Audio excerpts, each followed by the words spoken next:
रोगने बनफशा के 2 कतरे छोटी उंगली पे लगाकर नाक के अंदरूनी हिस्से में फेरें और सांस ऊपर को लें। ये अमल लेट कर करें। बंद नाक फौरी खुल जाएगी। एक छोटा तौलिया गर्म पानी में भिगोकर निचोड़ लें और नाक पे रखकर सांस लेने की कोशिश करें।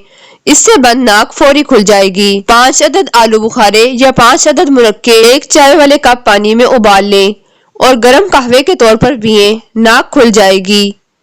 अगर आपकी नाक बंद होने के साथ बहुत ठंडी भी होती है तो नाक के बैरूनी हिस्से पर हल्का सा लौंग का तेल या आयोडेक्स लगा लें। नाक बंद हो जाए तो सिर्फ नमक मिले नीम गर्म पानी से नाक का अंदरूनी हिस्सा धोने से भी नाक खुलती है। और अगर आपका गला खराब ना हो तो 1 काले चने के बराबर इमली का गूदा 1/4 कप पानी में उबालकर गरम गरम पीने से भी बंद नाक फौरी खुल जाती है।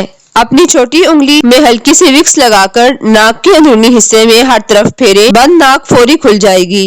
एक जरूरी एहतियात, अगर आपकी नाक अक्सर बंद रहती है तो सर्दी में आप जब भी घर से बाहर जाएं तो नाक के अंदर रोगने बनफशा के 2 कतरे मलकर या नाक के ऊपर हल्का सा लौंग का तेल लगाकर मास्क पहन लें। इस तरह आप जितना भी मर्जी लंबा सफर कर लें आपकी नाक बंद नहीं होगी।